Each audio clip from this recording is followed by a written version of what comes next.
Syracuse football is off to a 3-0 start. All is great. We're having fun. Things are just dandy.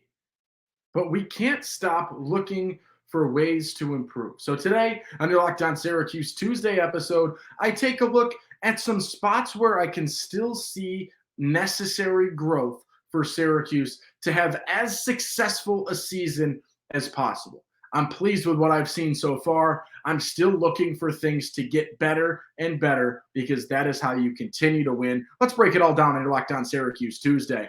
Dive right in. You are Locked On Syracuse, your daily podcast on the Syracuse Orange, part of the Locked On Podcast Network, your team every day.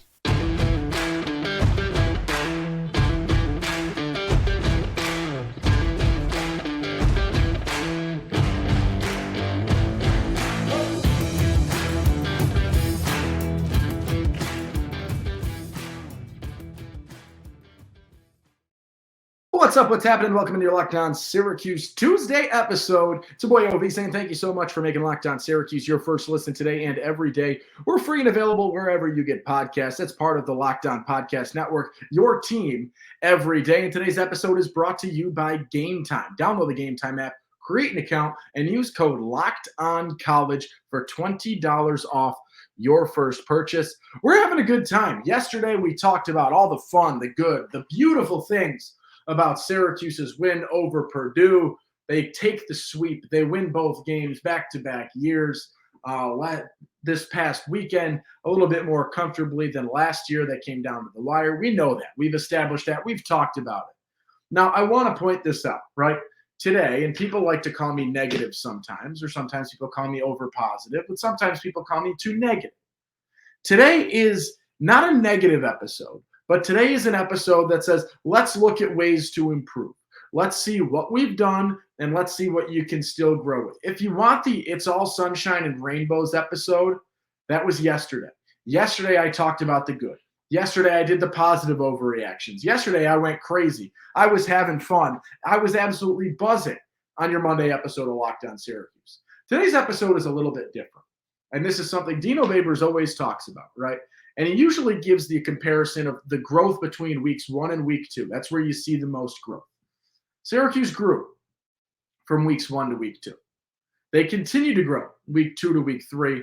They need to continue growing every week the rest of the season. And that's what you want to see, right? You don't want to see your team hit its peak in week 1 or week 2 or week 3.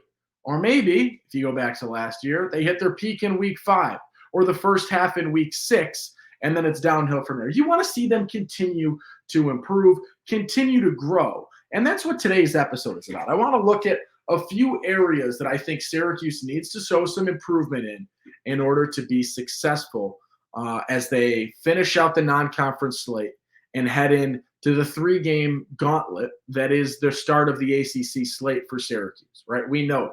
We know that schedule. We know what's about to happen. And this is not to say to look past Army by any means, because as Dino Babers said in his press conference on Monday, right, this is a group of fine gentlemen, 1,000%. They're not going to make mistakes. They're going to be disciplined. They're going to be smart, and they can come into your place and beat you on Military Appreciation Day nonetheless, right? This is not a team to be taken lightly, but we've been talking about it all off season. The Clemson, North Carolina, Florida State trio of games to open up ACC play is very difficult. And you want to continue to see growth this week and into next week and into those games without question. The first area, and this is crazy. I didn't think I'd be talking about it this week, but we have to talk about it this week. Last week, I was as high as can be on this group, and that is just the life of an early season and the life of playing a lesser 2 opponents in the non-conference slate to get things started. No knock on Syracuse. I like when they do it, but sometimes you can be deceived. You can be misled. We open up today with the receivers. Last week, the receivers getting as much praise as can be. This week, some scrutiny, some complaints, some critiques. And this is where it comes from, right? You are a group playing without your best player. You're a team playing with probably minus your best NFL talent in Oronde Gadsden. We got the news late last week, or early on Saturday afternoon, that Gadsden would be out the remainder of the season. Brutal news, tough. We wish him a speedy recovery, and whatever he chooses to do next, whether he stays for another year at Cuse, whether he tries the NFL draft, we don't know. We'll figure that out. But regardless, without Oronde Gadsden, the Syracuse receiving corps needs to step it up. And they needed to step it up. And you look to the experience. You look to guys that have been, the likes of Damian Alford, for example, a guy who has really been the most experienced guy on this receiving corps as of late, right? That's what we know. That's who he is. He's got a lot of games under his belt at Syracuse. When we look at the experience on offense, Syracuse's fourth most experienced player with 18 games played. Gadsden fifth on that list, right? Then you scroll down when you look at the receivers. Trevor Pena has 3 starts in 2022. He's out. You look at your wide receivers. Look at your wide receivers. Look at your wide receivers. Tamarcus Adams has 2 starts amongst his 4 seasons-ish at Syracuse. Who else? Isaiah Jones, 2 starts last year, battled with an injury. Amari Hatcher, 2 starts last year, or this year. Amari Brown, 2 starts this year. Right, and the starts for Isaiah Jones were this year, played in a few games last year, right? This is not an experienced receiving group by any means. You need to see them step it up, though. And you need to see who rises to the top. And I'll say this, a number of names that I thought were the answer didn't necessarily show out against Purdue. In Syracuse's first 2 games, they had double-digit pass catchers. And I know it's a little bit different, right? You lose Gadsden, that hurts without question, and you're playing a far better defense in Purdue. I expect the number to dip. What I didn't expect was that number to dip from 10 against Colgate and 11 against Western Michigan to 3 against Purdue. And 2 of those guys, receivers. The other one is LaQuint Allen at running back. So you had 2 receivers catch a pass after the receivers got all the praise in the world last week for their showing out in weeks 1 and week 2. Drops. I hate to single them out, but you can't look over the one from Amari Hatcher, right? A clear as day touchdown. There were other drops as well, right? Garrett Schrader threw 50%. He was 50% passing in this game. And as Dino Baber said, as I will say, as anyone who watched that game can attest, it was not on him.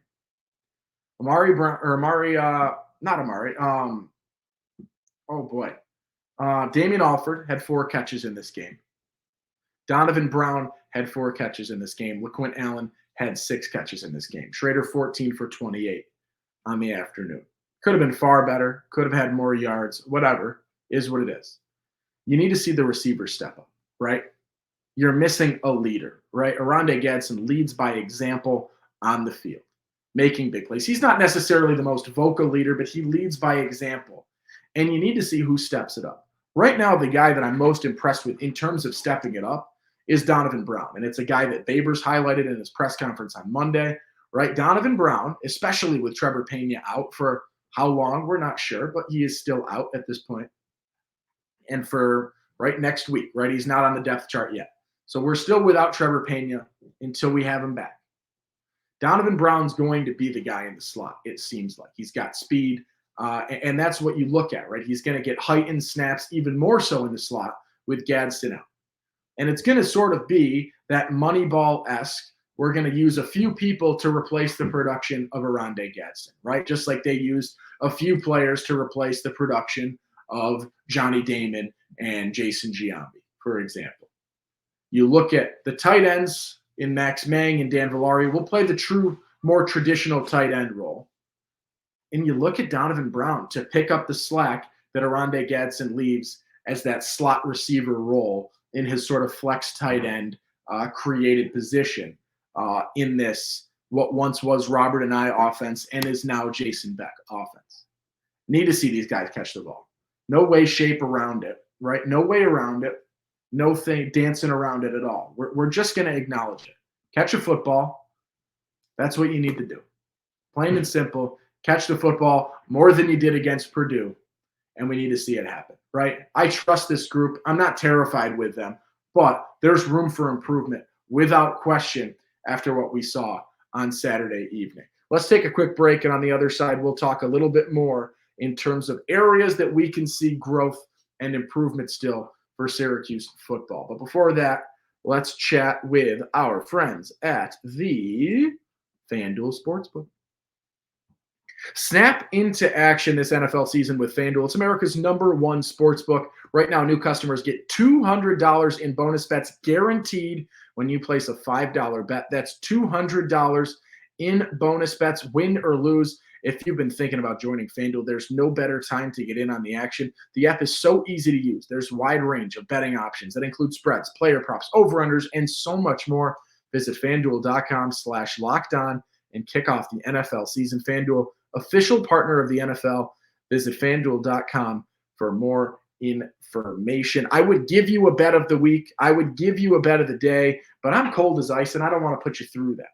Okay, I'm not sure I've won an NFL bet so far this season. I'll put my hand up and say it's been a miserable 2 weeks to start things off. Maybe week 3 is my week, but I don't imagine it being that. I got Saquon on a fantasy team. I got Chubb on a fantasy team. I got Burrow, who's been struggling on 3 fantasy teams. My teams are struggling right now.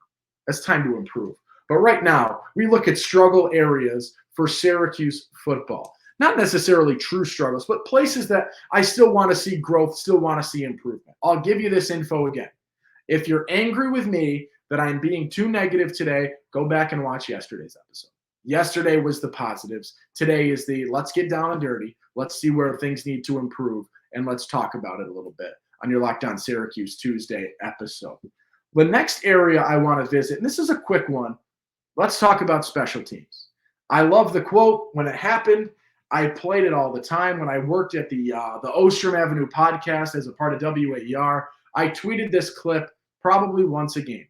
In Dino's inaugural press conference, I don't know if you want to say the inauguration, in Dino's opening press conference, he uttered the sentence, "We'll have a special teams that is well coached."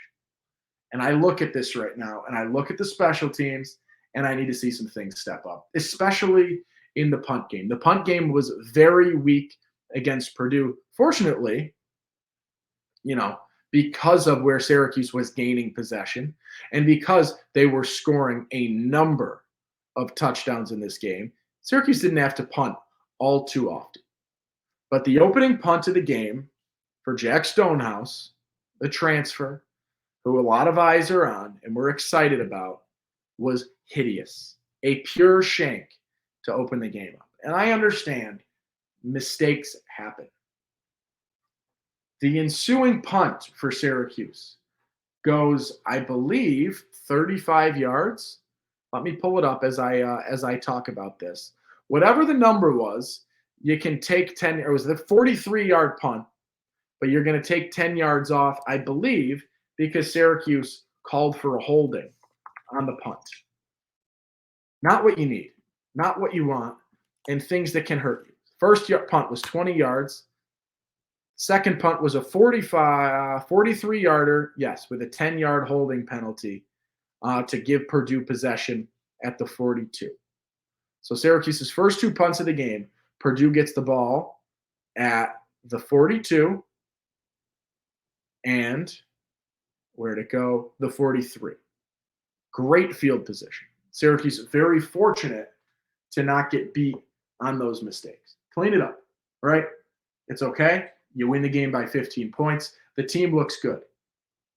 But those are the things, right? We continue to talk. We continue to circle. Those are mistakes that you don't get away with as much heading into conference play.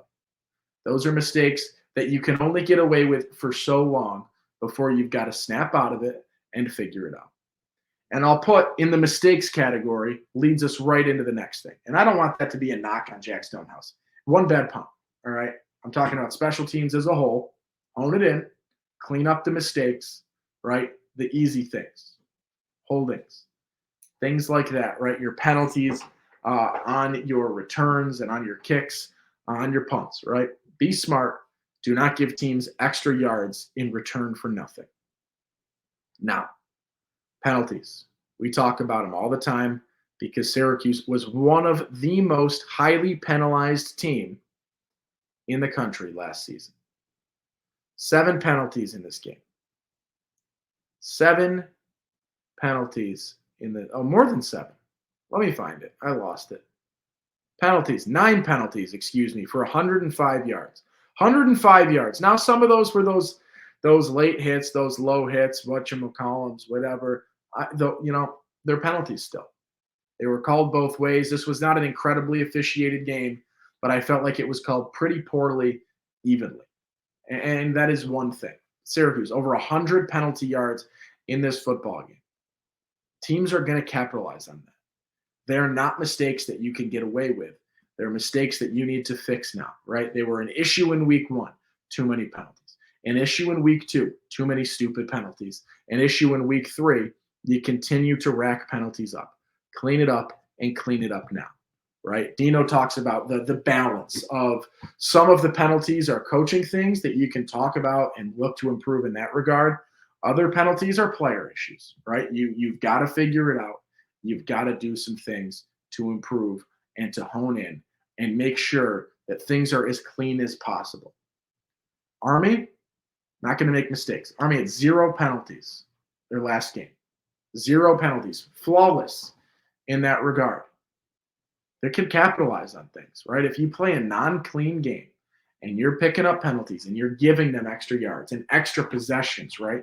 First downs via a 4th down mistake or a 3rd and short jump, things like that, or elongating what is a 3rd and short to a 3rd and 7 or a 3rd and 6, right? Those are the mistakes that come back to really bite you. Drive killers and drive extenders on offense and defense, respectively. Focus in. Get those things taken care of. Have the discussions and work through it. I hate when penalties hinder this team because they are able to do so much. And they've shown you that they can do a lot. Do not allow penalties to get in the way of your team succeeding. And that is what sometimes Syracuse is on the brink of as we look at this team after 3 weeks, right? When you're playing Clemson, even in a down year, they'll take advantage. When you're playing North Carolina, they'll take advantage. When you're playing Florida State, they will not only take advantage, they'll rub it in your face because there is not an ounce of me that believes that Florida State will not capitalize on every opportunity that you give them. Focus. Get rid of them. Efficiency on special teams, doing what you need to do, punting the ball cleanly. All right, it's 1 punt.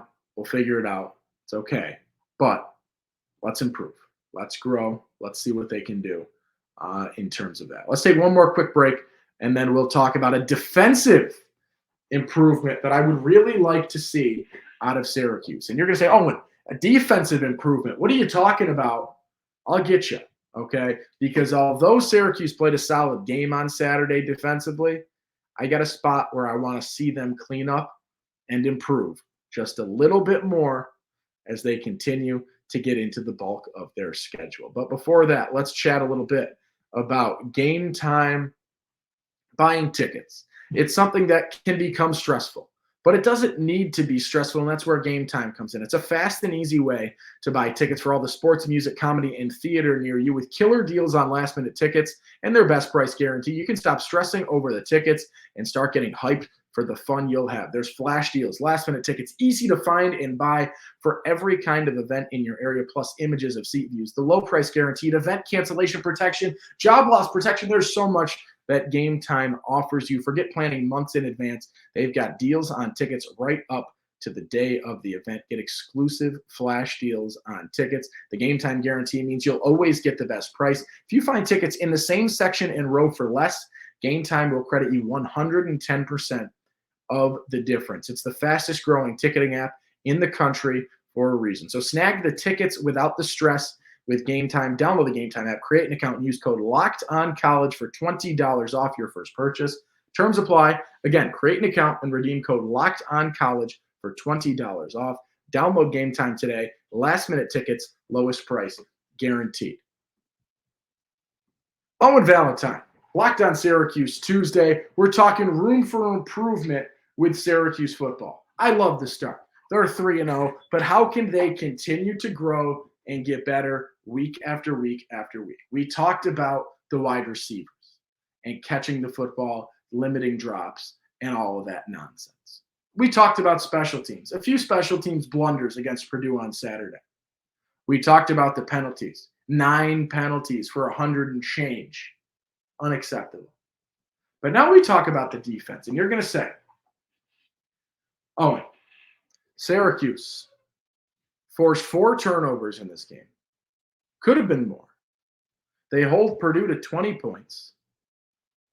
They're forcing fumbles left and right, picking off quarterbacks, doing everything you want them to do. Where's the improvement area?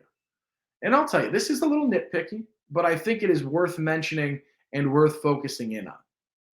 Because when I look at this game for Purdue and I look at this game for Syracuse, I will say that Purdue was very kind to Syracuse, and Syracuse was the beneficiary of some Purdue mistakes, right?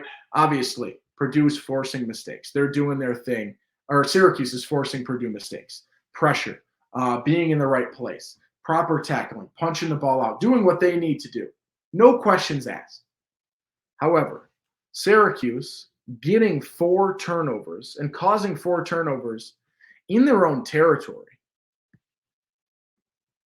it's beautiful. I can't deny it. But they are driving. And Purdue was driving every single time, right? When you look at the drives that end in a fumble, right? Purdue's opening drive of the game, 11 plays for 51 yards. They're on the Syracuse 6, and they fumble. Was it a forced fumble? I don't know. The next fumble, right? They go punt, and then they drive. 3 plays for 22 yards. That was after the poor punt for Syracuse. They're in Syracuse territory, another fumble. The third fumble, a 7-play, 55-yard drive. They're inside the red zone, and another fumble. And the fourth turnover is an interception inside of Syracuse territory whilst Purdue was driving. So, good news, big thing. Emphasize, I'm impressed, I'm fired up, I'm happy about it. The good news is the turnovers and bending and not breaking. That was what we talked about yesterday. The issue had to do, and not the pass game, because the run game, because the run game was exquisite in this game. Syracuse holds Purdue to 80 rushing yards in this game. It seems like they were menaces from start to finish in terms of shutting out the run game, consistent presence in the backfield, getting stops, getting big-time tackles, and forcing Purdue to struggle to establish a run game that they really have been working to try and hone in on. Darton played a solid game. Dennis Jacquez Jr. played a solid game. Okechukwu played a solid game. The linebacking core was electric in shutting down the run game. McDonald was a presence. Marlowe Wax is the nonstop presence. Leon Lowry with a decent game. All of this run defense, I was very impressed with. The short passing game was where I think I can see some improvement for Syracuse. And I will say, this is a good area to have to struggle in. I'd rather you have to struggle in this area than you getting beat over the top and you getting beat long. And I will say that Syracuse in this game did a tremendous job of avoiding getting beat long. The longest throw that Hudson Card completed was 25 yards. He had 32 completions for 25 yards, averaged just about 10 yards per completion. And it felt like they really were just consistent 7 or 8 yard catches. And I'd like to see Syracuse, and this goes to the corners, and I don't want this to be a knock on the likes of Isaiah Johnson and Jeremiah Wilson, because I feel like they both played very, very solid games against Purdue.